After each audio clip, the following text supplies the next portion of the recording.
എല്ലാവർക്കും നമസ്കാരം. The art of നിഷയിലേക്ക് എല്ലാവർക്കും സ്വാഗതം. ഇന്ന് കഴിഞ്ഞ വീഡിയോയിൽ ചെയ്ത വീര ഹനുമാന്റെ പെയിന്റിംഗ് ആണ് ചെയ്യുന്നത്. കഴിഞ്ഞ വീഡിയോയിൽ ഇതിൻ്റെ സ്കെച്ചിങ് ആണ് ചെയ്തിരുന്നത്. അത് കാണാത്തവർ തീർച്ചയായും കാണണം.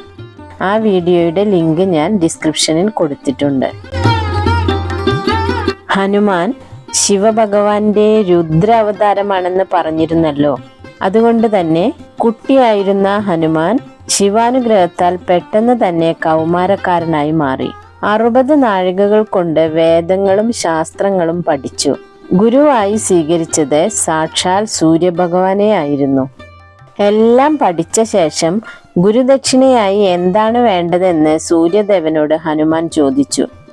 സൂര്യപുത്രനായ സുഗ്രീവന്റെ മന്ത്രിയും സഹായിയും സന്തത സഹചാരിയുമായി അദ്ദേഹത്തിന്റെ രക്ഷകനാകാൻ സൂര്യഭഗവാൻ ഹനുമാനോട് ആവശ്യപ്പെട്ടു. സൂര്യദേവന്റെ ഈ ആഗ്രഹം അതേപടി അനുസരിച്ച ഹനുമാൻ അന്നു മുതൽ സുഗ്രീവന്റെ രക്ഷകനായി മാറി.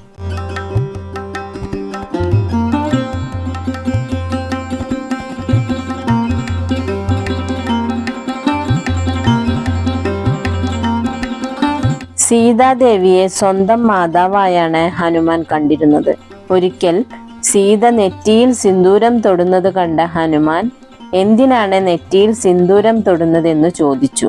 ഭർത്താവിന്റെ ആയുസ് സംരക്ഷിക്കാനും അദ്ദേഹത്തിന് ദീർഘായുസ് ഉണ്ടാവാനും ഞാൻ ദീർഘസുമംഗലി ആയിരിക്കാനും വേണ്ടിയാണ് നെറ്റിയിൽ സിന്ദൂരം തൊടുന്നതെന്ന് സീത മറുപടി നൽകി. ഇത് കേട്ട ഹനുമാൻ ശരീരം മുഴുവൻ സിന്ദൂരം പുരട്ടി ശ്രീരാമചന്ദ്രന്റെ മുന്നിൽ പോയി നിന്നു. ചുവന്ന നിറത്തിൽ വന്ന ഹനുമാനോട് കാര്യം തിരക്കിയ രാമൻ ഹനുമാന്റെ മറുപടി കേട്ട് ആനന്ദ കണ്ണീരണിഞ്ഞു.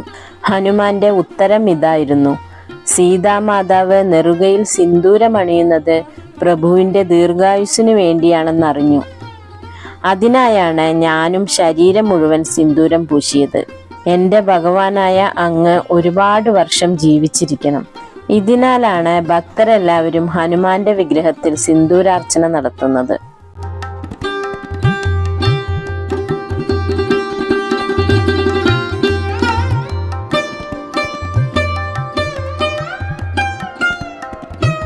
ഒരിക്കൽ സീതാദേവി ഹനുമാന് വിലമതിക്കാനാവാത്ത ഒരു മുത്തുമാല സമ്മാനമായി നൽകി.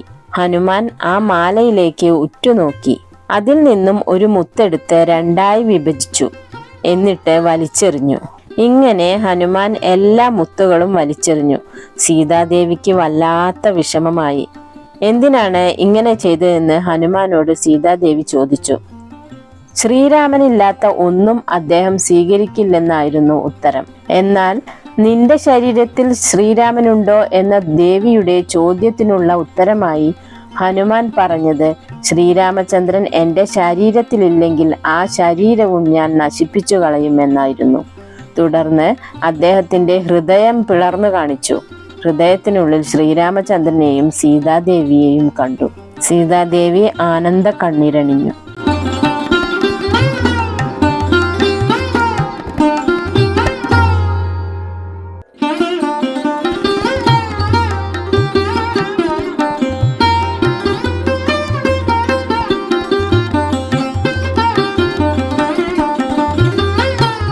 ശ്രീരാമൻ ഒരിക്കൽ ഹനുമാന് മരണശിക്ഷ വിധിച്ചു. കേൾക്കുമ്പോൾ കൗതുകമാണെങ്കിലും ഹനുമാൻ എങ്ങനെയാണ് ഇതിൽ നിന്നും രക്ഷപ്പെട്ടതെന്നറിയണ്ടേ? അതാണ് ഇനി പറയുന്നത്. ശ്രീരാമന്റെ ഗുരുവായ വിശ്വാമിത്രന് ഒരിക്കൽ ഹനുമാനോട് എന്തോ കാരണത്താൽ കോപമുണ്ടായി. അതിനാൽ രാമനോട് ഹനുമാനെ വധിക്കാൻ ആവശ്യപ്പെട്ടു. ഗുരുവിന്റെ വാക്കുകൾ അനുസരിക്കാതിരിക്കാൻ രാമനായില്ല. അദ്ദേഹം ഹനുമാന് നേരെ ശരമെടുത്തു. ശ്രീരാമൻ ഹനുമാന് നേരെ അടുക്കുംതോറും രാമനാമം ഉരുവിട്ട് ഹനുമാൻ നിന്നു. അതേസമയം രാമന്റെ അസ്ത്രങ്ങളെല്ലാം വിഫലമായി. ഒരു അസ്ത്രത്തിന് പോലും ഹനുമാനെ ഒന്നും ചെയ്യാൻ സാധിച്ചില്ല. ശ്രീരാമചന്ദ്രന്റെ സുഹൃത്തും ഭക്തനുമായിരുന്ന ഹനുമാൻ രാമനെ മരണം വരെ സേവിച്ചു എന്നതാണ് ശ്രീരാമചരിതത്തിൽ പറയുന്നത്. സീതാദേവിയോടും രാമലക്ഷ്മണന്മാരോടും അദ്ദേഹത്തിനുള്ള ഭക്തി പുളകമുളവാക്കുന്നതാണ്. രാമാവതാരം പൂർണ്ണമായി ദർശിച്ച ശേഷം പടുകിഴവനായി കദളീവനം കാത്ത് കഴിഞ്ഞുകൂടി. അവിടെ വെച്ച് ഭീമനുമായി ഏറ്റുമുട്ടുകയും ഭീമനെ പരാജയപ്പെടുത്തുകയും ചെയ്തതെല്ലാം വളരെ പ്രസിദ്ധമായ കഥകളാണ്. വായുപുത്രൻ ഹനുമാന്റെ സഹോദരൻ മറ്റാരുമല്ല, അത് ഭീമനാണ്. ബ്രഹ്മചാരി ആയിരുന്നുവെങ്കിലും ഹനുമാൻ സ്വാമിക്ക് ഒരു മകനുണ്ട്. വളരെ വൈകി ഹനുമാൻ പോലും തിരിച്ചറിഞ്ഞ തൻ്റെ മകൻ. ഹനുമാന്റെ മകനെ കുറിച്ച് 2 കഥകളാണുള്ളത്. ആദ്യ കഥ പ്രകാരം സീതാദേവിയെ കാണാൻ ലങ്കയിലേക്ക് പോയപ്പോൾ ഇന്ദ്രജിത്ത് ഹനുമാന്റെ വാലിൽ തീ വച്ചിരുന്നു. ആ തീ ഹനുമാൻ ലങ്ക മുഴുവൻ പടർത്തിവിട്ടു. അവസാനം കടലിൽ ചെന്ന് തൻ്റെ വാലിലെ തീ അണയ്ക്കുന്നു. അപ്പോൾ മുതലയെ പോലെ ഇരിക്കുന്ന ദേവകന്യകയുടെ മേൽ ഹനുമാന്റെ വിയർപ്പ് തുള്ളികൾ വീണതിനാൽ അവൾ ഗർഭിണിയായി. അങ്ങനെയാണ് കുഞ്ഞിന് ജന്മം നൽകിയത് എന്ന് പറയപ്പെടുന്നു. മറ്റൊരു കഥ പ്രകാരം ഇന്ദ്രജിത്തിനാൽ പരുക്കേറ്റപ്പെട്ട് ജീവനു വേണ്ടി പോരാടിക്കൊണ്ടിരിക്കുന്ന ലക്ഷ്മണനെ രക്ഷിക്കാൻ ഹനുമാൻ സഞ്ജീവനി മല എടുത്തുകൊണ്ടുവരുവാൻ പോയി. ആ സമയം ഒരു ദേവകന്യക മീനിന്റെ രൂപത്തിൽ വെള്ളത്തിൽ കളിച്ചുകൊണ്ടിരിക്കുകയായിരുന്നു. ഹനുമാന്റെ വിയർപ്പ് തുള്ളികൾ അവളുടെ ദേഹത്ത് വീണു പോവുകയും അത് വയറ്റിൽ ചെന്ന് ഭ്രൂണമായി വളർന്ന് ഒരു ആൺകുഞ്ഞായി മാറുകയും ചെയ്തു. അതാണ് മകരധ്വജൻ. എന്നാൽ ഹനുമാന് ഇങ്ങനെയൊരു ഭാര്യയും മകനും തനിക്ക് ഉണ്ട് എന്ന് അറിയില്ലായിരുന്നു. അങ്ങനെ രാമരാവണ യുദ്ധം നടക്കുന്ന സമയത്ത് യുദ്ധക്കളത്തിലേക്ക് വന്ന നാരദൻ ശത്രുവിനോട് നന്നായി എതിർത്ത് വഴക്കിട്ട ഹനുമാനെ നോക്കി കല്യാണ ബ്രഹ്മചാരി എന്ന് പറഞ്ഞു വിളിച്ച് കളിയാക്കുന്നു. അത് കേട്ട ഹനുമാന് ദേഷ്യം കൂടി. ഹനുമാൻ രാമനോട് പരാതി പറഞ്ഞു. അത് കേട്ട് രാമൻ പറയുന്നു, അതെ, നിനക്ക് ഭാര്യയും ഒരു മോനുമുണ്ട്. അത് നിനക്ക് തക്ക സമയത്ത് മനസ്സിലാവും. ആ സമയം രാവണന്റെ ഒരു സഹോദരൻ വിഭീഷണനെ പോലെ വേഷമിട്ട് ഹനുമാന്റെ കാവലിനെ മറികടന്ന് രാമന്റെ കുടിലിൽ വന്ന് രാമനെയും ലക്ഷ്മണനെയും കടത്തിക്കൊണ്ടുവന്ന് പാതാളത്തിലെ ജയിലിൽ അടച്ചിടുന്നു. അടുത്ത ദിവസം തന്നെ ദേവിക്ക് അവരെ ബലി കൊടുക്കാനുള്ള ഏർപ്പാടുകളും ചെയ്തു. ഇക്കാര്യം അറിഞ്ഞ ഹനുമാൻ അവരെ രക്ഷിക്കാൻ പാതാളത്തിലേക്ക് പോയി. അവിടെ വെച്ച് മകരധ്വജൻ എന്ന വീരൻ ഹനുമാന്റെ വഴി തടയുന്നു. 2 പേരും തമ്മിൽ യുദ്ധമായി. 2 പേർക്കും ഒരേ ശക്തിയായിരുന്നു ഉണ്ടായിരുന്നത്. അവരുടെ ജയപരാജയം നിശ്ചയിക്കാൻ സാധിക്കാതായി. അപ്പോൾ ഹനുമാൻ ആശ്ചര്യത്തോടെ ആ യുവാവിനോട് നീ ആരാണെന്ന് ചോദിച്ചു. ആ സമയം അവിടേക്ക് വന്ന മകരധ്വജന്റെ അമ്മ പറഞ്ഞു, ഞാൻ നിങ്ങളുടെ ഭാര്യയാണ്, ഇത് നിങ്ങളുടെ മകനും. ഞങ്ങളെ രാവണൻ ഇവിടെ കൊണ്ടുവന്ന് തുറുങ്കിലടച്ചിരിക്കുകയാണ്.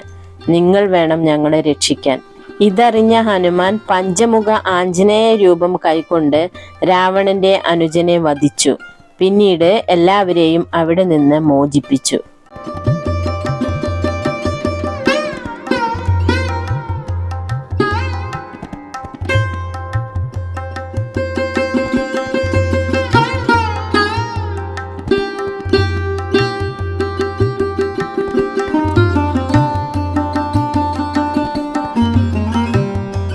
ഇന്നത്തെ വീഡിയോ ഇവിടെ പൂർണ്ണമാവുന്നു. ഈ വീഡിയോ എല്ലാവർക്കും ഇഷ്ടമായി കാണുമെന്ന് വിചാരിക്കുന്നു. ഇതുവരെ സബ്സ്ക്രൈബ് ചെയ്യാത്തവർ എൻ്റെ ചാനൽ സബ്സ്ക്രൈബ് ചെയ്യണമെന്ന് അപേക്ഷിക്കുന്നു.